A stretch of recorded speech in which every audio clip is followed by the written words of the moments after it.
Unless you're South African, you've probably not seen much of what's going on with Cricket South Africa.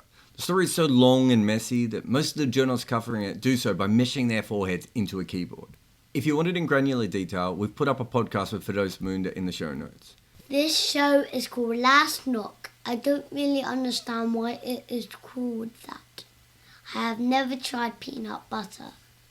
Let me break it down for those of you who want to sound smart when talking to friends, but also don't care that much. In 2016, South African cricket was in an okay state. They had survived the Big Three and an earlier disagreement with the BCCI, and they were mostly minding their own business. But they wanted more. So Cricket South Africa decided to develop the second best T20 league in the world. It had a slight Dr. Evil feel about holding the world to ransom for $1 million. At this stage, the BPL was a domestic league, the Blast still had teams ending with Shire, and the CPL was in the wrong time zone. The P in PSL meant that the league would struggle to break into the Indian markets. So in 2017, Cricket South Africa wanted to build the T20 Global League to cash in. Sadly, they didn't know that all leagues with global in their name were actually cursed. But the idea was to allow franchise owners have a good time zone for Asia and become a major player in cricket. It's an okay aim. And running CSA at the time and that new tournament was Haroon Lorgat. Previously, Lorgat was the CEO of the ICC, so he had respect and name recognition. But the entire thing was rushed from the start, and Haroon Lorgat was trying to run the tournament and all of CSA at the same time. There was internal politics and a TV rights issue, and not only did the league never come together, but Lorgat lost his job as well. This led to Tabang Moroe taking over as CEO of an organisation that was already starting to sink. In 2018, the bigger problem was that South Africa had to run another T20 league, because unless you're Sri Lanka, you desperately need one of these leagues. So they hastily built the Mzansi Super League with duct tape and party favours they found from the Global T20. It was pretty much almost exactly the same as the old Ramsam tournament they had before, but with a few small changes.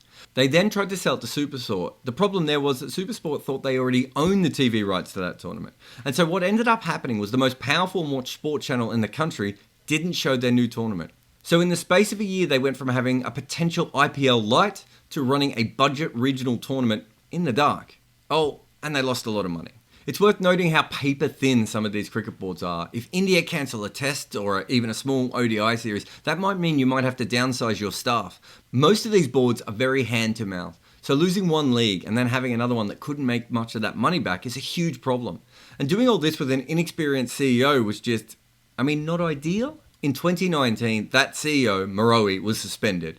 And not only him, but other people important at CSA for basically failing to run the organisation correctly.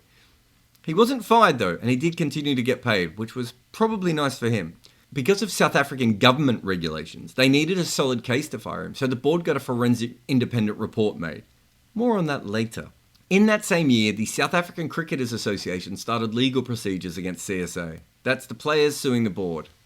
Not a good sign. So now you have an organisation that has had to suspend their CEO, that is losing money everywhere, that has upset their main broadcaster, and is now being sued by its own employees. In 2020, you would think that Cricket South Africa would stay in their lane, having been burnt so much beforehand.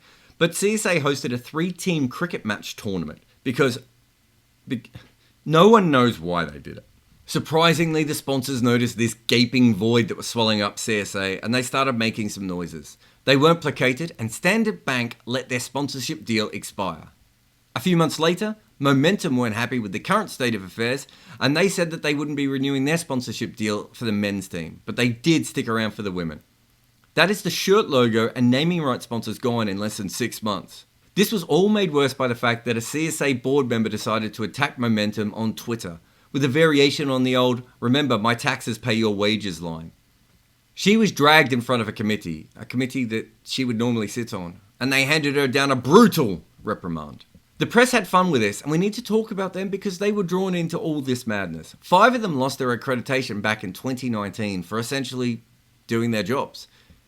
If the idea was to shut them up, it had the opposite effect.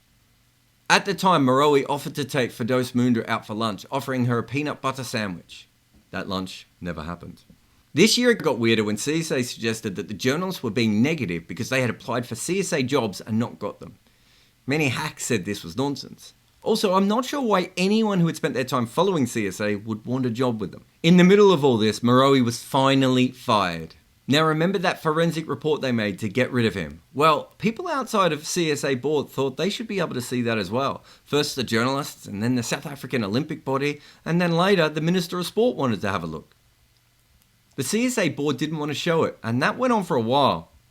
I'm going to have to be honest here. My brain turned to mush at this point, so if I got some of the details wrong, know that it was at this moment that it just became too much for me and, almost everyone else. I mean, test matches go for 5 days. CSA has been taking this nonsense on for almost 5 years.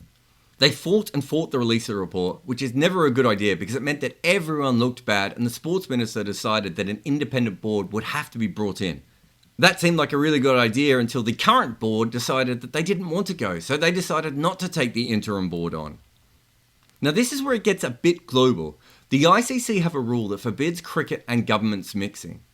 Being that the Sri Lankan sports minister signs off on the Sri Lankan squads, and that Imran Khan just overruled his own country's board to restructure first-class cricket from an idea he stole from the 80s that probably won't work anyway, I would say that the ICC's rule is kind of pointless. But as the government has been more involved, it does mean that the ICC might invoke that rule. And they did do it recently with Zimbabwe, so there is some precedence there. Luckily, the old board changed their mind and the interim board has now been accepted.